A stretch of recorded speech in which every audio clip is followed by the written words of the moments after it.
Now, last year, Pope Francis became the first Catholic pontiff to visit Timor Leste in over 30 years. The nation of 1.3 million people is one of only two predominantly Catholic countries in Asia, and over 600,000 people turned out to see him in the capital, Dili, then. Well, President José Ramos-Horta was among them and joins us now live from Bulgaria. President, thank you so much for your time tonight. Now, Pope Francis's visit to Timor Leste was labelled the country's biggest event since independence. Tell us about the mood in Dili on that day. Hundreds of thousands of people from all over the country, including many thousands from Indonesia, a few hundred from Australia, came to Dili for the Pope's visit. I was part of obviously, the reception as head of state. I was the one who issued the formal invitation, as well as the church issuing the formal invitation. For a Pope's visit, there has to be such two invitations from the head of state and from the church. And I had met His Holiness before. Before I was re-elected into office, I met him in Rome in my capacity at the time as part of an international jury that reported to the Pope. And so I was familiar with the Pope and was always concerned about his visit, his health. I was always concerned about in visiting Timor-Leste that the program should be the lightest possible. But I was incredibly impressed how he handled the enormous pressure on him by hundreds of thousands of people. Everybody wanted to touch him. Everybody wanted to kiss his hands. Everybody wanted him to bless the rosaries. And he always had a smile. And I was with him the whole time. And I was so worried about his health, about the pressure on him. When he was leaving, he held my hands and asked me to walk with him towards the gate of the plane. Half joking in Spanish, we spoke in Spanish, he said, "Come with me to make sure that I leave the country." And as he departed, he looked at me, tear in his eyes, emotion. He said in Spanish, "Cuiden bien de este pueblo maravilloso. Look well after these wonderful people." So these are the last words I heard from him. And our people revere him deeply before his visit and more so after. I personally was prepared for his demise, but this morning in visiting Sofia, Bulgaria, in the car, taking me to an appointment when the message came from Rome, I was so shocked, so surprised, so sad, so overwhelmed, because I know we are losing yet another great world leader in a time of great turmoil, in a time of huge deficit in world leadership, leadership of wisdom, leadership of compassion, leadership of dialogue. So we are left deeply concerned that we have lost a great moral voice, a voice of compassion. That was really well said. President, thank you for sharing that experience with us. It really sounds very memorable. Can you tell us, when he came to visit, what was his main message to the people of Timor-Leste, and what impact has he had on people since?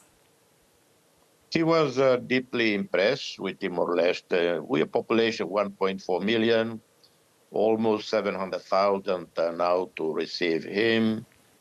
Absolutely peacefully, no stampeding, not a single incident, not a single failure in the organization.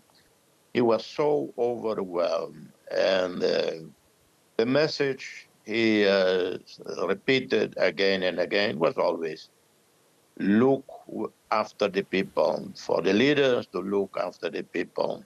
He kept mentioning the word cercanía. In Spanish, for English, it means closeness, proximity. leaders must be close to the people. And the last letter he wrote to me as head of state to thank the visit, he said, I noticed how you are very close to the people. That's how he ended his letter. So he preached a lot to the leaders to be protective of the people, to care about the people, and to preserve our culture, our identity. Our faith is our culture, our identity. And he was the first pope to visit in 35 years, the first since Timor-Leste gained independence from Indonesia in 2002. How significant was that he visited? Well, apart from the faith, Timorese are 99.6% Catholic.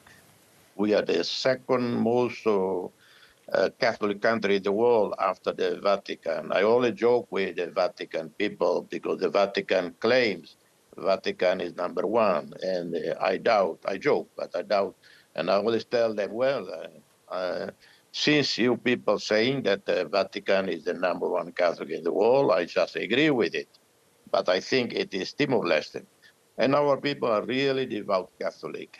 And the Pope knew that. And so for us, one thing is strengthen the Catholic faith in Timor Leste.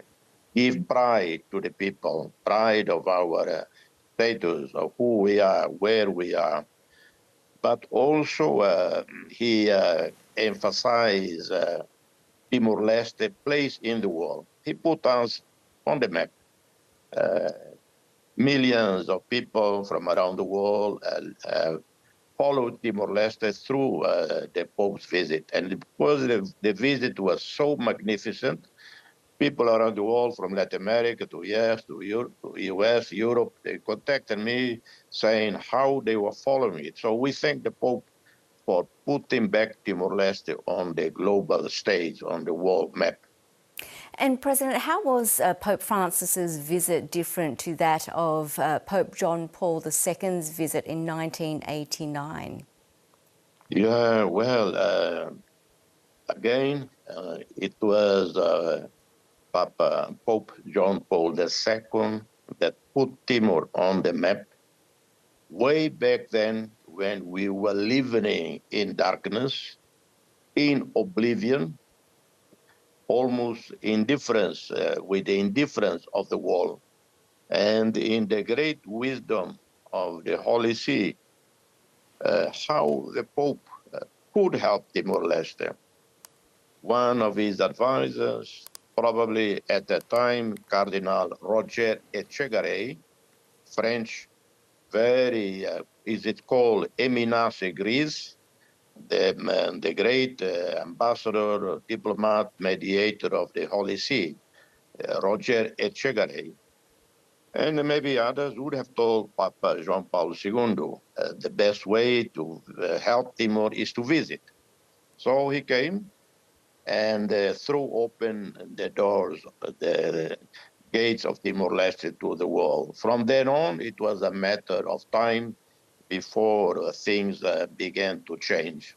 So again, profound remembering, gratitude to Papa João Paulo II, Pope John Paul II.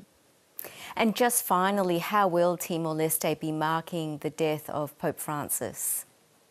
As head of state, and speaking with Prime Minister Xanana Guzmão, who, by the way, is in Melbourne, or was in Melbourne a few hours ago, to attend the funeral of one of his closest relatives. Speaking with Prime Minister Xanana Guzmão, we both agree to declare 1 week of mourning and with flag at the half-mast in honor, in memory of Papa Francisco. Well, President José Ramos-Horta, we really appreciate talking to you. Thank you so much for your time.